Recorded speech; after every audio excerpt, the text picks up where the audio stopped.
میرا نام پربھاکرن ہے اور میں ایک سپروائزر کے طور پر کام کر رہا ہوں۔ عام طور پر یہ کہا جاتا ہے کہ جو بھی لوگ مذہب کو فالو کرتے ہیں وہ کسی نہ کسی دن جہنم کے بجائے جنت میں جائیں گے۔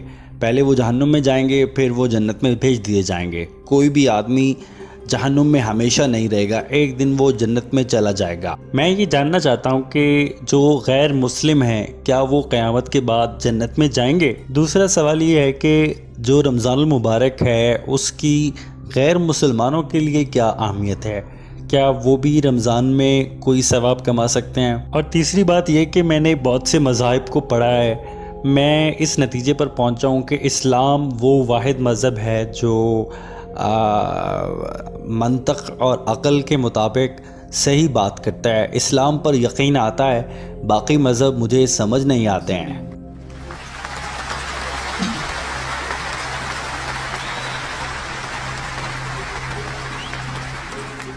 ہمارے اس بھائی نے 3 سوال کیے ہیں یا 3 بیان دیے ہیں۔ پہلا سوال یہ ہے کہ سارے لوگ کہتے ہیں خدا کو نہیں مانو گے تو جہنم میں جاؤ گے۔ جو وہ لوگ وہ نان مسلم جو خدا کو تو مانتے ہیں مگر وہ اللہ کو نہیں مانتے، کسی اور خدا کو مانتے ہیں، قیامت کے دن ان کے ساتھ کیا ہوگا؟ میرے بھائی، جیسے میں نے پہلے بھی کہا کہ سورہ نساء کے چیپٹر 4 اور آیت نمبر 48 میں کہا گیا ہے اللہ کوئی بھی گناہ معاف کر دے گا لیکن شرک کو معاف نہیں کرے گا۔ لہٰذا اگر کوئی آدمی ایک سے زیادہ خداؤں کو مانتا ہے اور وہ غیر مسلم کے طور پر مر جاتا ہے تو وہ کبھی بھی جنت میں نہیں جائے گا، وہ جہنم میں جائے گا۔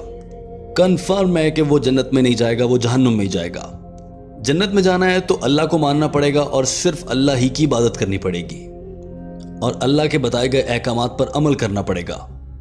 لہٰذا پہلے سوال کا جواب یہ ہو گیا کہ جو غیر مسلم ہیں، جو ایک سے زیادہ خداؤں کو مانتا ہے، وہ جنت میں نہیں جا سکتا۔ اب آ جاتے ہیں آپ کے دوسرے سوال کی جانب، وہ یہ ہے کہ رمضان کے مہینے کی غیر مسلموں کے لیے کیا اہمیت ہے۔ قرآن پاک کی سورہ بقرہ کے چیپٹر 2 آیت نمبر 183 میں اللہ تعالیٰ فرماتا ہے تم پر روزے فرض کیے گئے ہیں جیسے تم سے آنے والے پہلے لوگوں پر کیے گئے تھے تاکہ تم متقی بن جاؤ، تم تقوی اختیار کرو۔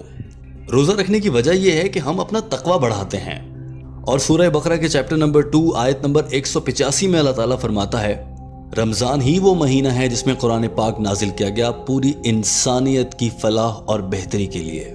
رمضان المبارک ہی وہ مہینہ ہے جس میں اللہ تعالیٰ نے قرآن پاک نازل کیا حضرت محمد صلی اللہ علیہ وآلہ وسلم پر۔ یہ قرآن پوری انسانیت کے لیے ہدایت ہے، یہ صرف مسلموں یا عربیوں کے لیے نہیں ہے، یہ پوری دنیا کے لیے ہدایت ہے۔ تو قرآن پوری دنیا کے بتانے کے لیے، پوری دنیا کے پڑھنے کے لیے۔ اب غیر مسلم قرآن پاک سے کیا فائدہ اٹھا سکتے ہیں؟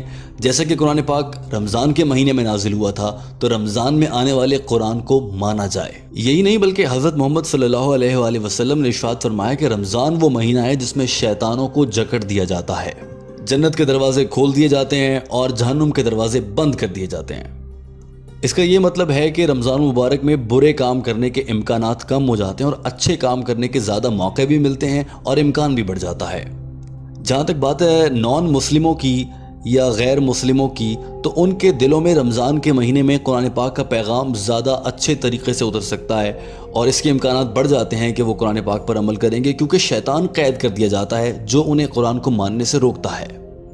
تو رمضان میں غیر مسلموں کے زیادہ امکانات ہیں کہ وہ قرآن کو سمجھیں گے اور اس کو مانیں گے اور وہ مسلمان ہو جائیں گے۔ لہٰذا رمضان سے غیر مسلم اس طرح فائدہ اٹھا سکتے ہیں۔ جی سر، بالکل ٹھیک کہا۔ اب آ جاتے ہیں آپ کے تیسرے سوال کی جانب، جس میں آپ نے یہ کہا کہ آپ اسلام کو مانتے ہیں اور آپ کو یہ لگتا ہے کہ اسلام سب سے اچھا اور ایسا مذہب ہے جو دماغ کو سمجھ میں آتا ہے۔ تو جہاں آپ اس حد تک اس بات کو سمجھتے ہیں، اس رمضان کے مہینے میں میرا آپ سے یہ سوال ہے کہ آپ اسلام کیوں نہیں قبول کر لیتے؟ نہیں، میرے لیے یہ مسئلہ نہیں ہے کہ میں اسلام کو قبول کروں۔ میں تو سارے مذہب کو ہی مانتا ہوں اور ساروں کو ہی اچھا سمجھتا ہوں، تو مجھے کوئی مسئلہ نہیں ہے۔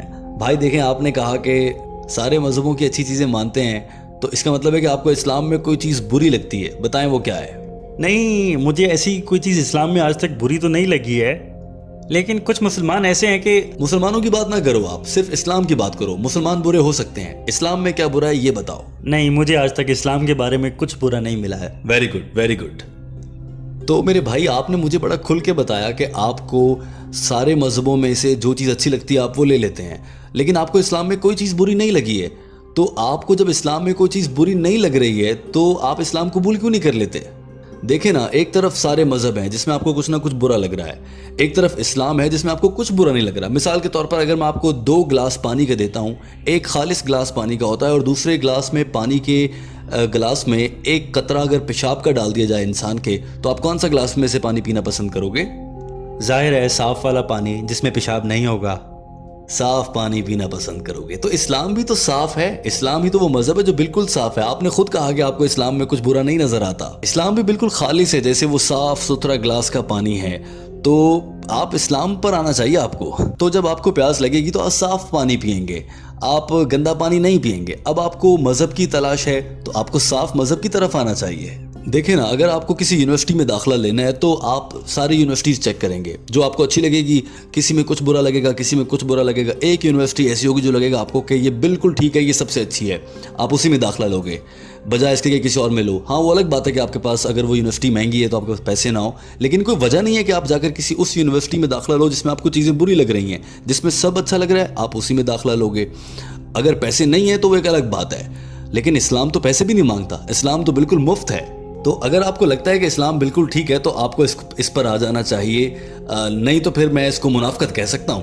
اور یہی نہیں، اگر آپ نے یہ بات سمجھ لی ہے کہ اسلام سب سے بالکل ٹھیک مذہب ہے اور آپ اس پر نہیں آتے، تو قیامت کے دن اللہ تعالیٰ پھر آپ سے یہ سوال کرے گا کہ جب میں نے تمہارے دل میں یہ بات ڈال دی تھی کہ اسلام صحیح مذہب ہے اور تم اس کے باوجود اس پر کیوں نہیں آئے. اللہ تعالیٰ تم سے سوال تو کرے گا کہ تم اسلام پر کیوں نہیں آئے جب میں نے تمہیں سب کچھ بتا دیا. لہٰذا یہ بات غیر منطقی ہے، یہ میری سمجھ سے باہر ہے کہ آپ اسلام قبول کیوں نہیں کرتے. اگر آپ کو اسلام میں کچھ برا لگتا ہے تو مجھے بتائیں، میں آپ کو ابھی سمجھا دیتا ہوں. پتہ ہے کیا بات ہے میرے بھائی، کبھی کبھی انسان کے ذہن میں آتا ہے کہ ہمارے جذبات کا کیا ہوگا. اگر میں نے اسلام قبول کر لیا تو میری امی کیا کہیں گی، میرے بھائی کیا کہیں گے، میرے دوست مجھے کیا کہیں گے، یہ معاشرہ میرے بارے میں ارے یہ مسلمان ہو گیا ایسے بولے گا. تو یہ چیزیں آپ کو اسلام قبول کرنے سے روک سکتی ہیں. میں سمجھ سکتا ہوں یہ مشکل ہے، یہ ایک مسئلہ ہو سکتا ہے، لیکن اگر آپ لاجیکل ہو جیسے کہ آپ نے کہا کہ آپ ہو اور آپ کو ساری باتیں سمجھ بھی آ رہی ہیں، پھر آپ کو اسلام قبول کر لینا چاہیے. اگر مجھے ذاکر نائک کو آج کوئی آدمی ثابت کر دے کہ اسلام کے علاوہ کوئی اور مذہب ٹھیک مذہب ہے، وہ صحیح ہے، سائنسی لحاظ سے، فلسفے کے لحاظ سے صحیح ثابت کر دے، تو میں فوراً سے وہ مذہب قبول کر لوں گا، اسلام چھوڑ دوں گا میں. اگر کوئی مجھ پر یہ ثابت کرتا ہے کہ عیسائیت سب سے اچھا مذہب ہے، میں عیسائیت پر چلا جاؤں گا. کوئی مجھ پر یہ ثابت کر دے کہ ہندو اچھا مذہب ہے، ہندو صحیح مذہب ہے، تو میں ہندوازم کو قبول کر لوں گا.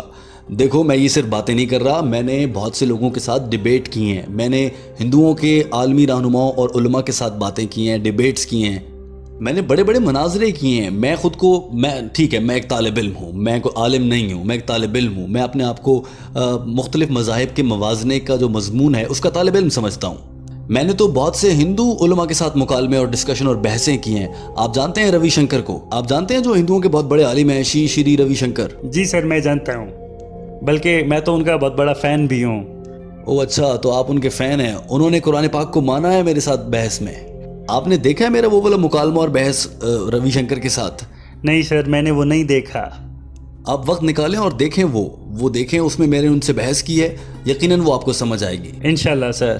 تو اگر آپ یہ مانتے ہیں، یہاں تک کہ وہ روی شنکر نے بھی مانا، انہوں نے مانا کہ خدا کا کوئی تصویر نہیں ہے، خدا کی کوئی امیج نہیں ہے. انہوں نے یہ بھی مانا کہ قرآن پاک جو ہے اس میں کوئی رد و بدل نہیں ہوا آج تک. ہندو رہنما نے، ہندو عالم نے یہ بات مانی ہے میرے ساتھ مکالمے میں.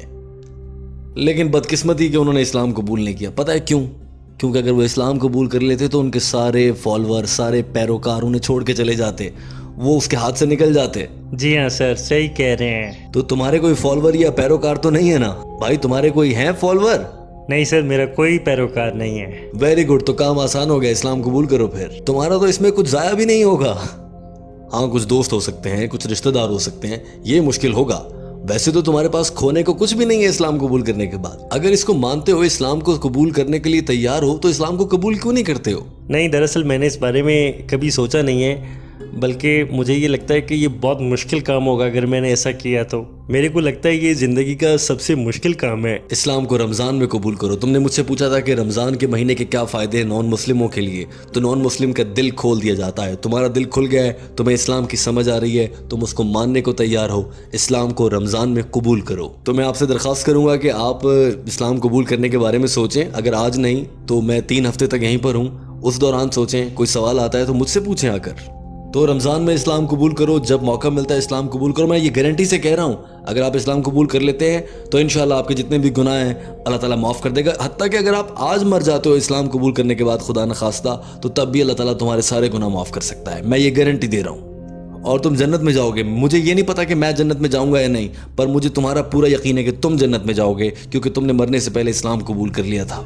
کیونکہ جو بھی آدمی اسلام قبول کرتا ہے تو اس کے پہلے کہ اس کے سارے گناہ معاف کر دیتے ہیں. خدا نخواستہ آپ آج مر جاؤ تو آپ انشاءاللہ جنت میں جاؤ گے. ٹھیک ہے سر، تھینک یو ویری مچ، بہت شکریہ.